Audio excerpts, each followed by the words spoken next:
Hello, Trey Ratcliff here. I have a bunch of questions from a gentleman named Christian Bloch. Um, Actually, Christian, your last name ends in CH. Maybe it's Bloch. Um, Hope I didn't say it wrong.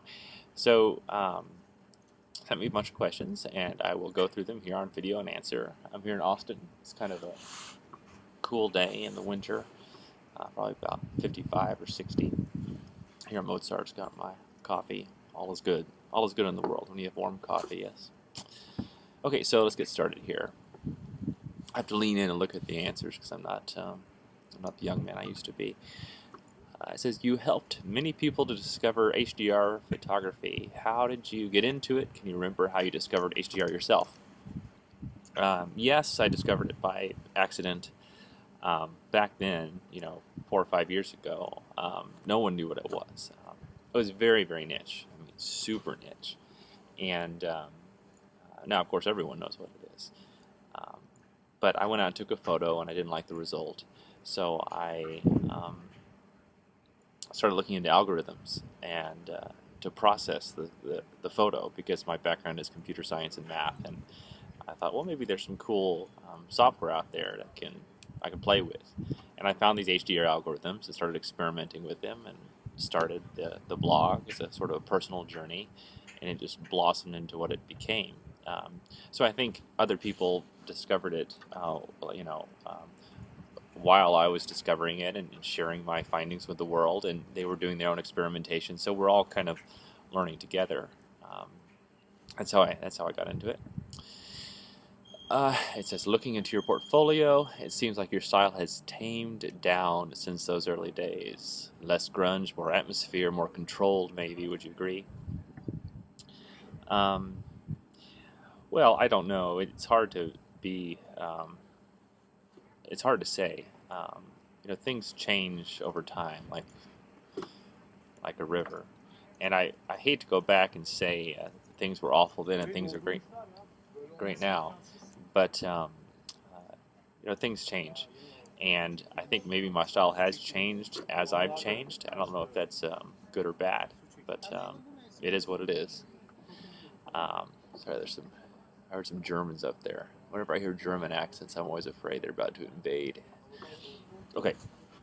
And also this, I hear this a lot, that it's much more controlled or refined, and actually I always find that a little bit condescending, as if there is some sort of arbiter of good taste, and the generally agreed upon committee of deciders has determined that what you do now is more refined.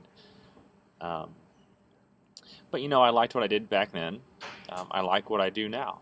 My taste may change many times throughout my life, so I'm not heavily judgmental on others, and I'm not too judgmental about myself either.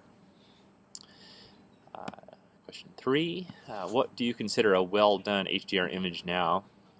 Well, I like an HDR image that, first of all, I'm not really big into categorization, so I don't love it when people see an image and say that's HDR or that's whatever. People tend to really want to categorize. I guess I understand why. I don't. I think it's best just to put it out there, and it is what it is. But to answer the question as best I can, I think it's just an image that's truly evocative and different in sort of a mysterious way, something that leaves an impression of a scene. Maybe that's more effective often than the actual scene. It's hard for me to wrap words around that idea, but maybe you get the shape of it. Next question, do you already visualize the final image at the time of shooting, or is the final look something you discover during processing? Well, I usually figure it out while I'm shooting the image. I know what the final shot's going to look like 80 or 90% of the time. Sometimes later when I'm processing, I make some changes based on the feeling that I want to give the image. My process is very slow. Sometimes I take an image and I don't process it for months or years. And all that time I'm slowly figuring out the problem space in the back of my brain. My subconscious is just cooking away. And so sometimes by the time I need to arrive at an answer, something has already bubbled up from underneath that makes it more obvious. So every once in a while, a dispute flames up on what HDR really means. In a strict technical sense, you're left with low dynamic range image after you've done the tone mapping. Yet it's much easier to refer to the final result as an HDR image. What's your stance on that? I think I think this is one of the most ridiculous debates out there, and I don't know why people get caught up in it. I think because there's a lot of talkers in the photography world, and I understand it's a sport. It's like golf. It's like baseball. Um, it's fun to sit around and talk about. But I think people talk about it too much. Who cares what the heck it's called? Just go out and do it and have fun. Call it whatever you like. I think any time spent on that debate is wasted time when you could be out taking photos, improving your craft. You could be out processing, trying new things. Anyway, I find those semantic debates to be juvenile. Next question, you're traveling so much, I doubt there's a spot on Google Maps that you haven't stood on yet. How come? Is there a particular reason behind? I guess the question is, well, I don't know if it's why do I travel so much or why haven't I been everywhere? Um, well, I love traveling. I think many people do.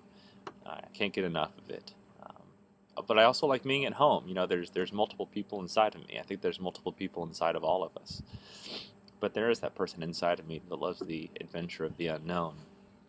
And I like having all of my spidey sense fully activated when I travel because I need that kind of stimulation. But yeah, there's all kinds of places I haven't been. But that's all right. I think no matter how much you travel, there's always places you haven't been and places you want to go to. Whether you've only been to a few states in the United States, or whether you've been to 12 countries, or you've been to 100 countries. There's always other places that you hear about. And it's dangerous because as you travel, you meet other travelers, and they're always mentioning these cool little secret spots everywhere. So it's never ending, and that's kind of neat. What's your top advice for HDR photographers? I don't know. I guess here's a good piece of advice. Don't worry about what other HDR photographers think of your work. Don't. I find that people send me their work all the time and say, "Hey Trey, what do you think of this? Or what do you think of this shot? Or whatever." Who cares what I think? It doesn't matter. I'm just a guy with an opinion. You should do whatever you think is interesting and form your own path. Because if you're so busy getting advice or feedback from everybody, you don't know what's good advice and what's bad advice. And that's the thing about Flickr too is everyone dumps their comments on there. And it all has equal weighting. You don't know if one person's advice is better than another. And most people out there that will leave a comment don't even really know what the heck they're talking about. And so if you take it to heart, you're going to end up, designing by committee. That's why you never see a statue of a committee. Is because if you end up taking all this feedback from everybody and integrating it into your own work cycle, then your work ends up being designed by everybody else than something uniquely inside of you. Thanks, Trey. Do you have any famous last words? No, I don't.